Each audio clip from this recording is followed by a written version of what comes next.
Jonathan Gannon scheduled to join us any moment. He just wrapped up his session down at the Cardinals headquarters with the local media there. So as soon as they get him into his office and on a phone, he'll be calling in here.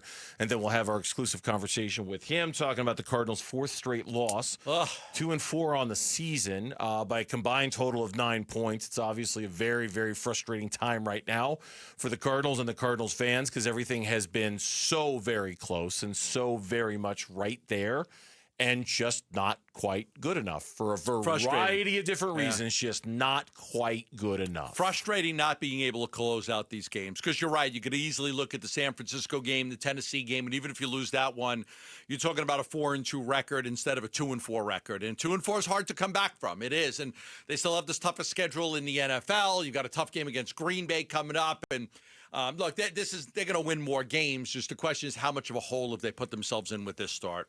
Yeah, how much of a hole? And you know, a loss like yesterday, I'm never going to say a loss is acceptable, but a loss like yesterday is a little bit more accessible or acceptable, pardon me, when you beat the Tennessee Titans or when you beat the San Francisco 49ers. Like, you can live with the effort that you gave yesterday on the road and the loss that you suffered yesterday. Yeah.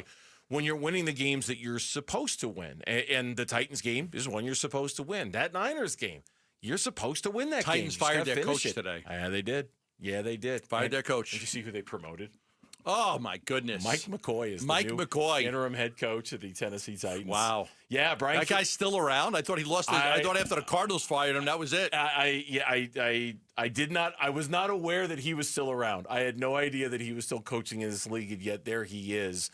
And then, interestingly, the Miami Dolphins might not be that far behind either. But with that, the phone is ringing, so I think we can hit the open because I think we'll be hearing from Jonathan Gannon here in moments. Your home for everything Cardinals. Everything Cardinals. Arizona Sports, the local sports leader. This is In the Red Zone with Cardinals head coach Jonathan Gannon.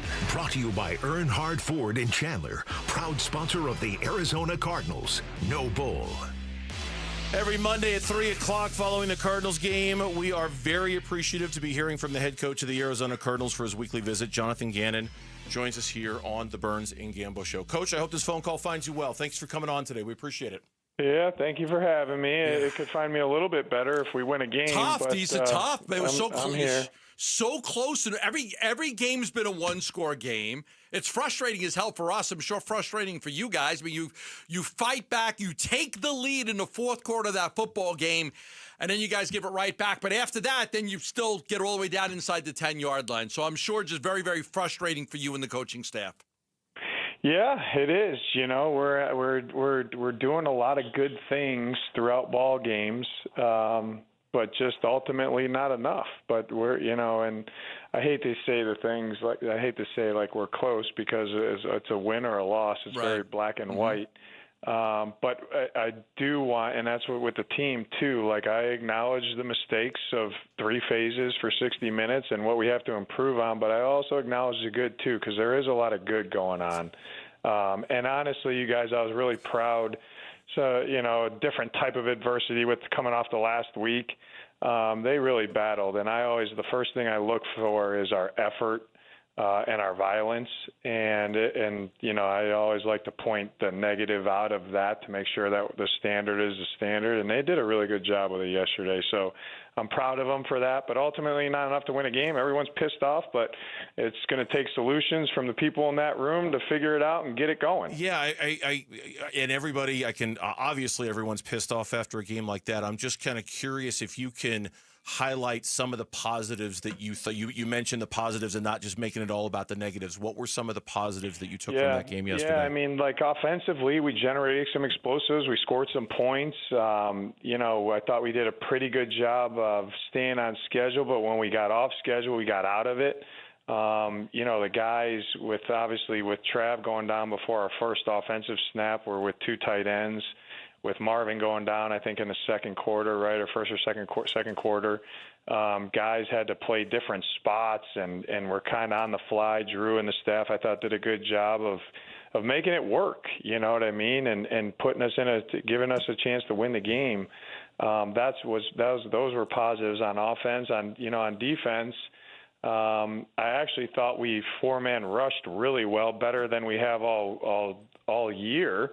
But, you know, then the negative to that was we're kind of a little bit off in the back end here and there. And the ball, you know, we took away his first look.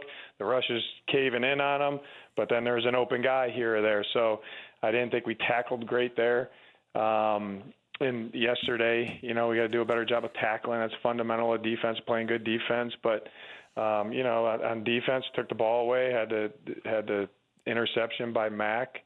There was a couple that almost came out, so we're hunting the ball. That's good. But, you know, on teams, fourth down, we did some good things, but ultimately didn't do enough. So, you know, we got to look and find solutions. One of the positives was the play of Jacoby Brissett, being able to get that ball down the field and lead you guys to the most points you've had this season, the most yards you've had this season. Now, you've been steadfast in your support of Kyler. I get it. I understand. We don't have to go a week of quarterback controversy now because you've already come out and said Kyler's the guy. But I'll ask you, why not take a little time on this one? Why not, you know, look at more film, talk to coaches, evaluate it a little more? Because there are a lot of us out there that saw Jacoby Brissett and like, okay, I like the way this offense looked with Jacoby. Maybe he should be the guy. Yeah, I thought Jacoby played well. I mean, there's no doubt. And, you know, Drew with kind of a little bit unsure going into this week about who was playing. You know, he had a couple different things and trying to put Jacoby in things that he's comfortable with. And ultimately it takes 11 guys too, I thought. And you know, who we're going against, Indy, how they decided to play us. I thought we attacked where we needed to attack. But, you know, you guys know me, like I get the question, but when Kyler's healthy enough to play, he'll play. So the question is, will Kyler be healthy enough to play against the Packers? We'll see how it goes this week. You know what I mean? We let it go till Saturday, and he wasn't healthy enough to play. So we'll take it day by day as we get moving forward this week here. Is there anything about the way Jacoby played, the seven different passes of 20 yards or more down the field, 6 different guys, getting Zay involved, getting Michael Wilson involved? Is there anything about that would make you think that, hey, this guy could run this team full time? Because again, I know your belief in Kyler. I get it. I understand. But there's a lot of people out there that would like to see a change. Yeah, you know, I always going to do what's best for the team, guys. So what I think that's what we're going to do. But like I said, I thought Jacoby would play well. He's a vet that's operated at a high level. I've played with him as our starting quarterback a year before, you know, in Indy in 2019. Right. So when we signed him, we knew we were getting. I was proud of the command that he had, his poise. And then, you know, ultimately, all 11 guys on offense, the offense playing a little bit better than we've played. And that was good to see. That was a positive. Jonathan Gannon is our guest here on the Burns Gambo Show, and I want to focus on that for a second because you haven't had a lot of your starting offensive line as it was intended in 2024 when you put that group together, and you got that yesterday. How did you judge them and the work they did? Will Hernandez getting back into the starting lineup on that line. How did those 5 guys function to you up front? Yeah, I thought they did a good job. You know what I mean? We're still searching for that explosive run, but I thought we were pretty efficient for the most of the day. And I thought, you know, like the plan, we were doing a couple different things in protection with different groups and things like that, and I thought they held up well, you know, and I'm always going to want our bigs to control the line of scrimmage better, the offensive line and the defensive line. But I thought over the course of 60 minutes, we did enough there. So that was good to see. It really was. You talk about being a problem solver. You've said it multiple times to the media and to us. How big of a problem is the defense in the fourth quarter, and how do you sort of diagnose why your defense has not been as successful in the fourth? Yeah, you got to look at the facts. You know, this one was a little bit different from the previous games where it wasn't like 2-minute mechanics. It was just kind of normal ball.